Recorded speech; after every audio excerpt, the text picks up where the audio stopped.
Com a palavra, o senador Inácio Arruda. Senhor presidente, senhoras e senhores senadores, sobre o tema que parece, sempre tem um tema da moda. Então, sobre o tema da moda, na próxima semana, vamos ter um debate na Comissão de Justiça em relação à emenda constitucional que foi votada pela Câmara dos Deputados. Eu tenho a impressão que o voto secreto foi uma conquista democrática no mundo. No Brasil, nós conseguimos a garantia de ampliação de direitos pelo voto secreto. O voto secreto nas eleições, que não tinha, era voto aberto, e depois em muitas atividades do Congresso Nacional. Se não vejamos, vetos presidenciais, voto secreto. É fato, muitos vetos não caíram, mas parece que não vai ser mais fácil que eles caiam pelo voto aberto. Não sei se isso resultará em êxito para a derrubada de vetos. Tenho a impressão que o Executivo, que tem a força de comando do país, que comanda os ministérios, que comanda o governo, que tem os recursos, que tem a verba de publicidade usada pelos veículos de comunicação, terá um poder de fogo muitas vezes maior do que o que já tem hoje com o voto secreto. Das autoridades também temos que examinar se é o caso de nós discutirmos, sabatinarmos e depois votarmos abertamente a indicação dos membros dos tribunais superiores do nosso país, ou mesmo as indicações de agências, etc. Acho que a gente tem que ter uma certa tranquilidade para examinar essa questão. No tocante ao voto de cassação de mandatos, nós votamos aqui no Senado, praticamente esse voto foi por unanimidade, e tivemos a oportunidade de assistir também a Câmara dos Deputados votar por unanimidade essa questão da cassação dos mandatos de senadores, deputados estaduais, vereadores. E por que alcançamos esse grau de entendimento? Porque a comissão, ou o Conselho de Ética do Senado e da Câmara, já votam abertamente. Quem já foi membro do Conselho de Ética sabe que ali o seu voto é aberto. Eu já fui membro do Conselho de Ética e já votei abertamente no Conselho de Ética, diante de uma opinião, de uma posição que você envolve a opinião sobre o que está sendo investigado, o que está sendo examinado, e se aqueles indícios são suficientes para caçar ou não alguém. Já votei ali abertamente. Então você abre no Conselho e fecha no plenário. Então não teria mais sentido você manter esse tipo de votação. Por isso, em relação à cassação de mandatos, nós temos que agir já abertamente, porque assim já nos manifestamos nos conselhos. Então não existe mais razão para sustentar esse voto. Os demais, vamos discutir na Comissão de Constituição e Justiça na semana que entra, porque acho que é muito importante a gente ter um entendimento, uma tranquilidade para decidir. Não devemos decidir sobre a acusação dos holofotes ou dos levantes A, B, C ou D, mesmo porque parte dos levantes tem um sentido de retrocesso mesmo, tem um sentido conservador, atrasado. Nós não temos que ter condescendência com quem prega o atraso, e nós tivemos muito disso aí. É diferente da sustentação da mobilização social em torno da saúde pública, em torno da educação, em torno da segurança pública, da mobilidade urbana, porque essas questões foram base, digamos assim, das revoltas sociais do mês de junho. E é a essas que nós temos que responder com mais eficácia e com mais coragem. Aqui que eu quero ver coragem, porque aqui é a coragem de enfrentar os juros, aqui é a coragem de enfrentar a banca, aqui eu quero ver. Aqui nós temos que apoiar a presidente da República, temos que falar para ela, é aqui que nós temos que tratar o assunto. Já chega de aumentar juros, pelo amor de Deus. Transparência, porque o saque que é feito ao Brasil, o assalto, o roubo praticado pelos juros, tem que ser denunciado. E esse é feito legalmente, abertamente. 3 pessoas se reúnem e resolvem. aumentar a taxa de juros. Quem é que ganha? Quem é que ganha com esse aumento de taxa de juros?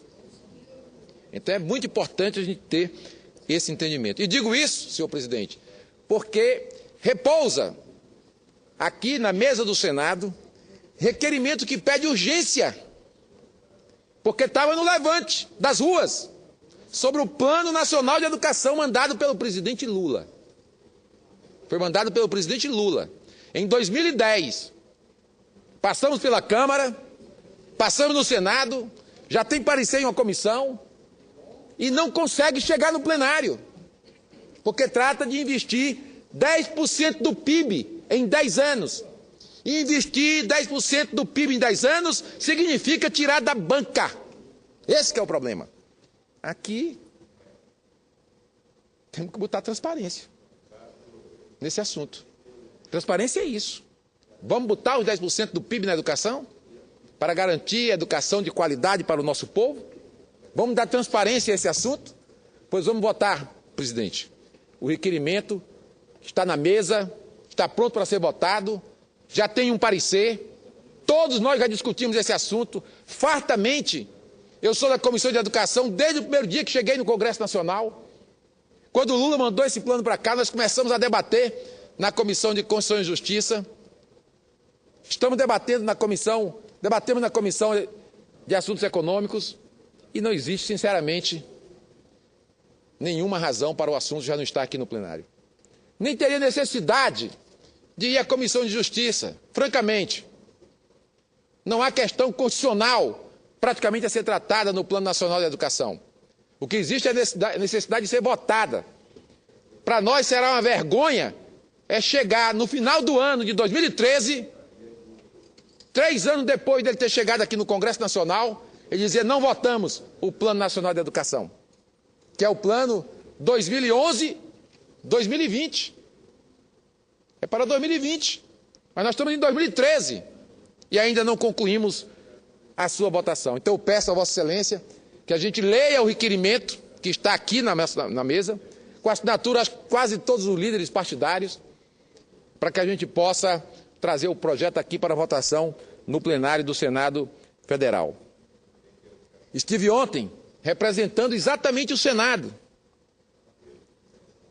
na reunião do Conselho Nacional de Educação e dos Conselhos Estaduais de Educação, convocado que fomos pela presidente do Conselho de Educação do Estado de Sergipe, a senhora Eliana Borges, conselheira, presidente do Conselho Estadual de Educação de Sergipe, convocado, digo assim, pelo professor Lima, presidente do Conselho Nacional de Educação, para uma plenária com todos os conselheiros do Conselho Nacional de Educação, do Conselho Estadual de Educação e do Conselho Municipal de Educação do Estado de Sergipe. E ali estive, em meu nome, em nome do Congresso Nacional, fiz referência aos nossos senadores que estavam naquele momento na reunião da Comissão de Educação, representantes do Estado de Sergipe, senador Amorim, senador Valadares, senadora Maria do Carmo. Uma sessão aberta pelo governador em exercício, Jackson Barreto, representando evidentemente ali o senador Marcelo Deda, que está convalescendo, se recuperando de tratamento que faz, respondendo a uma doença grave, um câncer que ele adquiriu e que enfrenta com aquele ardor patriótico e de lutador que ele sempre teve, com representação ampla da sociedade brasileira ali do estado de Sergipe especialmente, mas do Brasil inteiro, porque os conselheiros estavam todos ali, reitores de universidade, federais, estaduais. Então, uma representação ampla, um debate elevado. Participei de uma mesa, depois da abertura, com o professor Luiz Fernando Dourado, que faz um balanço do plano anterior e do que significa o novo Plano Nacional de Educação, do Plano de Desenvolvimento da Educação, que foi examinado pelo presidente Lula e é o que está em vigor, com o Francisco das Chagas Fernandes, do Fórum Nacional de Educação, conselheiro também, do conselheiro Antônio Ponciano Bezerra, do Conselho Estadual de Educação, uma mesa de um debate de uma qualidade extraordinária. Quem conhece o Chagas sabe muito bem da sua caminhada pelo Brasil inteiro, discutindo a educação. Isso desde muito tempo, não é de agora, antes mesmo, ou principalmente até, do governo do presidente Lula. Essa turma já caminhava no Brasil em defesa da educação pública, gratuita, de qualidade, e que tenha um peso e uma relevância que o nosso povo precisa e merece. Então, senhor presidente, fizemos ali um debate num tom que significa a exigência do Brasil. Não é possível. Nós não podemos admitir, em hipótese alguma. Convidei, inclusive, os conselheiros para que venham para cá. Venham para o Congresso Nacional. Vamos lotar as galerias do Senado. Vamos ocupar essas galerias juntamente com a União Nacional dos Estudantes, com a União Brasileira de Estudantes Secundaristas, com os fóruns de educadores de várias organizações existentes no país, para fazer uma cobrança objetiva e direta. Nesse caso, não é exatamente ao Congresso Nacional, é ao Senado Federal. A matéria está conosco, está em nossas mãos. Não existe razão nenhuma mais. Fizemos inúmeras audiências públicas. Talvez a audiência que falte é a audiência do plenário. Se quisermos debater mais, façamos uma audiência aqui. Uma audiência geral, no plenário do Senado Federal, para discutir os últimos detalhes. Em seguida, vamos votar. Eu acho que não cabe mais esperar essa questão do Plano Nacional de Educação. Nós queremos garantir as fontes de investimento. Aprovamos ao final, depois de uma peleja que travamos aqui no Congresso Nacional, na Câmara e no Senado, a destinação dos recursos dos royalties e do Fundo Social do Pré-Sal para a educação. Estamos examinando matéria do senador Ferraço, que também destina os bônus dos leilões para a educação. Está tramitando, e o Senado pode examinar também nas matérias de esforço concentrado, projeto que encaminhei destinando os recursos dos royalties da exploração mineral para a educação. Por quê? Porque mesmo com o esforço extraordinário realizado pelo torneiro mecânico Luiz Inácio Lula da Silva e pela presidente Dilma, nós, se mantivermos as fontes atuais de financiamento da educação, os atuais investimentos, mesmo com royalties, mesmo com o Fundo Social do Pré-Sal, se não buscarmos outras fontes, nós vamos demorar ainda uns 50 anos para alcançarmos os países em desenvolvimento em termos de qualidade da educação, em termos de compromisso com os nossos formadores, os professores, de que seja um professor uma escola, porque nós vivemos essa loucura do ensino público brasileiro, um professor e 3 escolas. É algo que não pode ser continuado, não pode ser aceito. Dar essa qualidade, preparar bem o nosso povo, porque responde a todas as outras coisas. Por que tem que investir maciçamente em educação? Porque não temos físicos, porque não temos geólogos, porque não temos geofísicos, porque falta professor de matemática, a quantidade de engenheiros, os empreendimentos que o Brasil precisa realizar para desenvolver a sua infraestrutura, está exigindo que se traga profissionais de outros países que já atuam no Brasil, porque não temos médicos suficientes, porque não temos enfermeiros suficientes, nem mesmo farmacêuticos, para a pesquisa, para a ciência do nosso país. É para isso que nós temos que ter educação de qualidade. E isso não é gastança, isso é investimento. Querer dobrar os gastos com saúde, com educação, significa investimento de qualidade e eficiência da formação, na qualidade e eficiência da formação do nosso povo. Então, senhor presidente, gostaria de ver lido e votado esse requerimento, que considero ele fundamental, importantíssimo, para dar a celeridade que precisa ao Plano Nacional de Educação. Não é possível aceitar. Não vamos ficar aqui esperando um dia que alguém resolva trazer o plano para cá. Esse plano é uma exigência. Vamos votá-lo. Vamos mobilizar os senadores. E o que está acontecendo? Nós que nos sensibilizamos tanto com aquilo que vira modismo, não vamos nos sensibilizar com a educação pública, com o Plano Nacional de Educação que está aqui no Senado Federal? Eu não ouço uma palavra sobre isso. Fez-se um esforço concentrado, uma pauta das ruas. Ué, e o Plano Nacional de Educação? Por que não conseguimos votar? Qual é a dificuldade? Onde repousa a dificuldade de se votar o Plano Nacional de Educação? Nas mudanças que queremos realizar, faremos aqui no plenário. Temos feito isso seguidamente.